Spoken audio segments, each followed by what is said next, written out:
খুব অবাক হয়ে যায়, কিছু বুঝতে পারছে না এমন কেন করছে ইরাদ। এরপর রুহির হাত দুটো দেয়ালের সাথে মিশিয়ে এক হাত দিয়ে ধরে, অন্য হাত ওর কোমর জড়িয়ে দেয়। রুহি চোখ বন্ধ করে ফেলে, এমন কিছু ও কল্পনাও করতে পারেনি। ইরাদের এত কাছে আসা ওর ভালো লাগছে, ইচ্ছা করছে নিজেকে উজাড় করে ওকে কাছে টেনে ভালোবাসা দিতে। পরক্ষণেই মাহিরার কথা মনে পড়ে গেল, ইরাদ তাহলে এমন করছে কেন। রুহি নিজের হাত ছাড়িয়ে নিয়ে ইরাদের বুকে একটা ধাক্কা দিয়ে সরিয়ে দিল।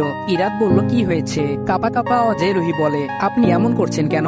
ইরাদ বলল, আমি আপনাকে অনেক। এমন সময় ইরাদের ফোন বেজে ওঠে, স্ক্রিনে লেখা মাহিরা নাজিম। রুহির চোখ ছলছল করছে। রুহি বলল, ফোন ধরুন। ইরাদ বলল, না, এখন আমি আপনার সাথে সময় কাটাবো। আবারও রিং বেজে চলেছে। এবার ইরাদ বিরক্ত হয়ে কল রিসিভ করলো। জি আপু বলুন। আপু শুনে রুহি চমকে উঠে, মাথার উপর দিয়ে যাচ্ছে যেন সব। মাহিরাকে আপু বলল কেন? ওপাশ থেকে কি বলছে রুহি শুনতে পাচ্ছে না। আপু শুনে রুহি চমকে উঠে, মাথার উপর দিয়ে যাচ্ছে যেন সব। মাহিরাকে আপু বলল কেন? ওপাশ থেকে কি বলছে রুহি শুনতে পাচ্ছে না। ইরাদ বলল, হ্যাঁ, কোর্টের লিগাল নোটিশ আপনার রুম থেকে বের হওয়ার পরেই পেয়েছি। থ্যাঙ্কস টু ইউ আপু, আপনি না থাকলে আমার সেই দাদার দেওয়া বাড়িটা পেতাম না। ভাইয়া বাচ্চাদের সাথে আপনার দাওয়াত রইল। আপু ঢাকা ফিরলে অবশ্যই বাসায় আসবেন। রুহির মাথায় কিছুই না ঢোকাই ইরাদকে জিজ্ঞেস করে ফেললো, কে ছিল কলে? ইরাদ বলল, মিসেস নাজিম। আপু লয়ার। রুহি বলল, উনি একটু আগে। ইরাদ বলল, কি কাজে নাকি এসেছেন এখানে, আর আজকে হুট করেই আমাকে দেখেছেন। ইমেলটা পেয়ে সব বুঝে নিয়েছি কি জানার জন্য ডেকেছিলেন। আসলে দাদার একটা পুরনো বাড়ি ছিল যেখানে আমার আব্বুরা বড় হয়েছিল। সেই বাড়িতে অন্যজন দখল দিতে চাচ্ছিল। একটু আগে সেটা পুরোপুরি আমাদের হয়ে গেছে। এখন আর কোনো ঝামেলা নেই, শুধু আমার সাইন লাগবে। আমি সেটা বুঝে পেয়েছি এই হিসেবে। রুহির মাথায় এখন সব ঢুকছে। তাহলে মাহিরা নাজিম হীরাদের কেউ না, উনি তো কাজের জন্য ডেকেছিলেন। আর আমি কি না কি ভেবেছিলাম, কতগুলো সময় শুধু ফালতু কথা ভেবে নষ্ট করলাম। আমি একটা গাধা।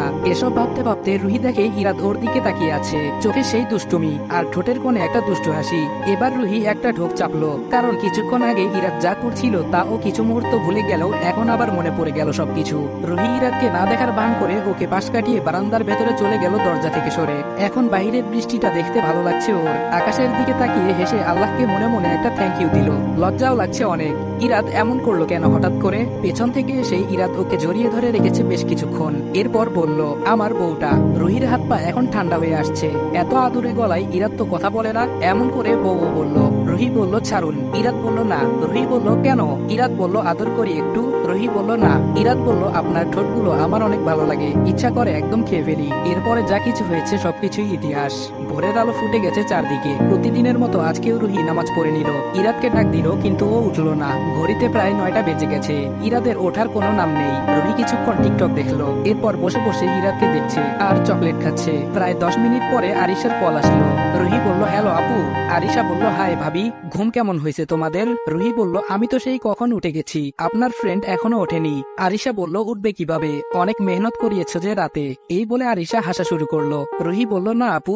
আরিশা বলল, না মানে রাতে কিছুই করনি তোমরা? রুহি বলল, না। আরিশা বলল, ইউ মিন সিরিয়াসলি? রুহি বলল, এভাবে বলছো কেন আপু? আরিশা বলল, তোমাদের পরপর 2 দিন মেডিসিন খাওয়ালাম আমি আর পিয়াল, তাও কিছু করো না তোমরা। আনরোমান্টিক কাপল একদম। রুহির চোখ বড় বড় হয়ে গেল। ইরাদের আচরণের রহস্য এতক্ষণে বুঝে গেছে। তাহলে কি এর আগের রাতে রুহিও একই কর্মকাণ্ড করেছিল? আর এসব কিছু ঘিরেই কি ওর আর ইরাদের বিয়ে হয়েছে? লজ্জায় রুহির মাথা কাটা যাচ্ছে। ইরাদ ঘুম থেকে উঠে গেছে। ঘড়িতে তাকিয়ে দেখে বলে, আল্লাহ, 10টা বাজে। সাথে সাথেই গত রাতের কথাগুলো আদো আদো মনে পড়তে শুরু করেছে ওর। ইরাদ বলল, আচ্ছা নাস্তা করেছেন? রুহি বলল, না। ইরাদ বলল, কেন? রুহি বলল, আপনি উঠেননি তাই। ইরাদ বলল, আই এম সরি, আমি ফ্রেশ হয়ে আসছি। রুহি লজ্জা পাচ্ছে, কিন্তু মনে হচ্ছে ইরাদ তাহলে ওর প্রতি ইতিবাচক মনোভাব রাখে। হয়তো ইরাদও ওকে ভালোবেসে ফেলেছে। কেমন যেন ফুরফুরা লাগছে, সুন্দর করে ও সাজছে। একটু পরে ইরাদের সাথে ঘুরতে বের হবে। অনেকেই বলে খেলা দেখার মজা ঠিকই আছে, কিন্তু আসল টেনশন আর থ্রিলটা আসে তখনই যখন নিজের অনুমানটা সঠিক হয়। আমরা জানি আপনারাও চান একটু আলাদা এক্সাইটমেন্ট, তবে সেই এক্সাইটমেন্ট হোক স্মার্ট আর সেফ। সেই জন্য আমরা এনেছি এক ভিন্ন প্ল্যাটফর্ম, যেখানে খেলাটা উপভোগ করার পাশাপাশি আপনার অনুমান ও থাকবে গেমের অংশ। এখানে সবকিছু সহজ, ঝামেলাহীন এবং সেফ ভাবে করা হয়েছে। শুধু ম্যাচ উপভোগ করুন আর অনুমান করে গেম খেলে দেখুন আপনার স্পোর্টস সেন্স কতটা শক্তিশালী। আর এখানে লেনদেন করতে পারবেন সরাসরি বিকাশ নগদ রকেট দিয়েই। ভাবুন তো, আপনার সঠিক সিদ্ধান্ত যদি আপনাকে ছোট্ট একটা বাড়তি আনন্দ এনে দেয়, তাহলে গেমটাই অন্যরকম লাগবে। যা শুনলেন এটা শুধু শুরু। আসল জিনিসটা পিন করা কমেন্টে আপনার জন্য অপেক্ষা করছে। একবার দেখে নিন, মিস করলে আফসোস করবেন। আর হ্যাঁ, আমার প্রোমো কোড কিন্তু SPN, এটা দিয়ে রেজিস্ট্রেশন করুন, সেখানে থাকছে আরো চমক। আগে আমরা হানিমুনে এসেছি, তারপর বিয়ে হয়েছে। ব্যাপারটা কত রোমাঞ্চকর। কথাটা মনে মনে বলে রুহি খিলখিল করে হেসে দিল। ইরাদ ওর দিকে তাকিয়ে মুগ্ধ হয়ে দেখছে। রিকশায় পাশাপাশি বসে আছে ওরা, তারপরেও মুখে কিছু না বলে আনমনে হাসা শুধু রুহির পক্ষেই সম্ভব। মেয়েটার মনে কখন কি চলে ইরাদের মাথায় ঢুকে না, তবে ভালোই তো লাগে সব। দিনে দিনে মেয়েটা আমাকে তার প্রতি দুর্বল করে তুলেছে। এখন এক মুহূর্তও ভালো লাগে না ওকে না দেখলে। যেমন নতুন এক শহরে এসেছি, সবাই রিকশায় উঠে করে আশেপাশের প্রকৃতি দেখার জন্য, আর আমি আমার বউকে দেখছি। পরন্ত বিকেলে সোনালী রোদ ঝিলমিল করছে, রাস্তার পাশের ফুল গাছগুলোতে রঙিন ফুল ফুটেছে, রক্তলাল বর্ণ ধারণ করা জবাগুলো রোদের আলোতে চকচক করছে। ঝিরি ঝিরি বাতাস বইছে চারদিকে, সব মিলিয়ে এক মনোরম দৃশ্য দেখা যাচ্ছে। সারাদিন বাইরেই কেটেছে আজকে রুহি আর ইরাদের। বেশ কিছু ছবিও ওরা তুলেছে। অবশ্য রুহির ক্যান্ডিড ছবি ইরাদ বেশি তুলেছে, তবে একসাথে ছবি তুলতেও মিস করেনি। ওদের জড়তাও কেটে গেছে অনেকটা। মনের অনেক কথা আছে বলার, কিন্তু দুইজনেরই অসম্ভব পরিমাণে ধৈর্য। ঢাকা ফিরেই মনের না বলা কথা একে অপরের সাথে বলবে। ইরাদের ম্যানেজার লোকটা খুবই ভালো, ওকে যথেষ্ট সম্মান করে আর সাহায্য করে। যেমন যেই কাগজটা সই করার জন্য ইরাদের ঢাকা যেতে হতো, সেটা 3 দিন আগেই সে সাইন করিয়ে নিয়ে গেছে। নতুন বিয়ে করেছে বলে স্যারকে সময় দিতে চাচ্ছে ওর ম্যানেজার আসিফ। রুহি ইরাদের সুন্দর সুন্দর মুহূর্ত সংরক্ষণ করতে করতেই আরো 5 দিন কেটে গেল।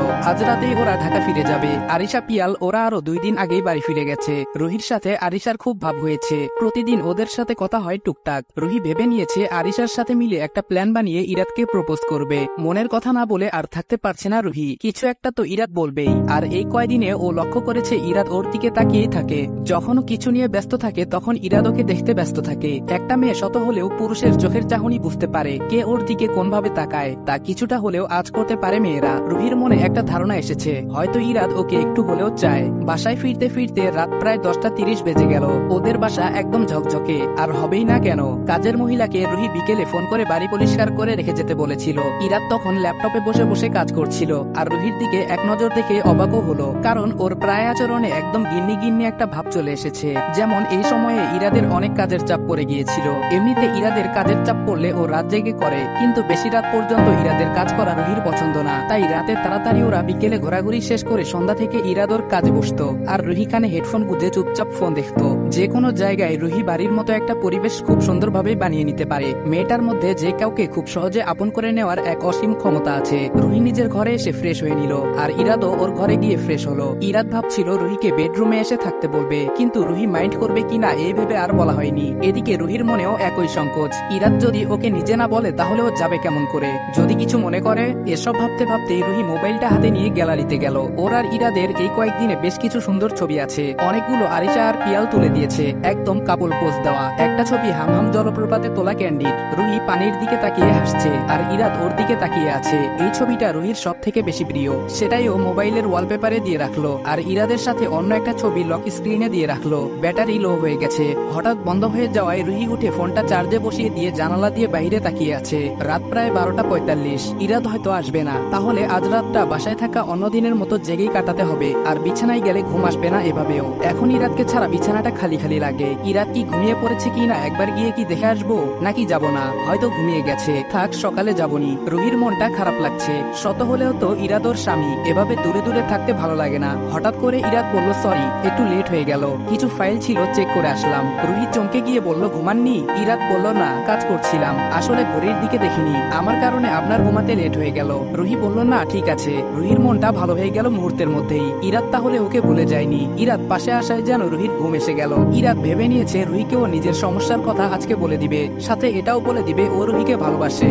যদি রুহি চায় সংসার করতে তাহলে তো হলোই, আর যদি না চায় তাহলে রুহির ভবিষ্যৎ ও নিজে সিকিউর করে সরে যাবে। কারণ ওর বাবা না হতে পারা নিজেরই মেনে নিতে কষ্ট, আর এটা রুহি মেনে নিবে এমন কোনো কথা তো নেই। ইরাদ অফিসে চলে গেছে আজকে সকাল সকাল। রুহি ঘুম থেকে ওঠার আগেই। রুহি উঠেই ফ্রেশ হয়ে ইরাদকে খুঁজলো, কিন্তু পেল না, হয়তো অফিসে চলে গেছে। ফোনটা হাতে নিয়ে আরিশাকে কল দিল। 2বার রিং হওয়ার সাথে সাথেই আরিশা ফোন ধরলো। রুহি বলল, আসসালামু আলাইকুম আপু। আরিশা বলল, ওয়ালাইকুম আসসালাম ভাবি, কেমন আছো? রুহি বলল, আলহামদুলিল্লাহ আপু, তুমি আর ভাইয়া ভালো? আরিশা বলল, হুম আলহামদুলিল্লাহ। রুহি বলল, আপু আমি ভাবছি আজকে উনাকে বলে দিব আমার মনের কথা। আরিশা বলল, হ্যাঁ বলে দাও ভাবি, অনেকদিন তো হলো, এভাবে আর কয়দিন চলবে? রুহি বলল, কিন্তু উনি যদি এটা পছন্দ না করে? আরিশা আরিশা বলল, পছন্দ করবে না কেন ভাবি বলো, তোমাদের বিয়ে কি নিজেদের অমতে হয়েছে? রুহি সবটা খুলে বলল আরিশাকে। আরিশা বলল, ভাবি তাহলে তোমাদের বিয়ে সেদিন রাতে হয়েছে? রুহি বলল, হুম। আরিশা বলল, ওয়াও, সো এক্সাইটিং, আমি তো জানতামই না তোমরা আগে হানিমুনে আসছো তারপরে বিয়ে। বলেই আরিশা হেসে দিল। রুহি ওর সাথে হাসলো।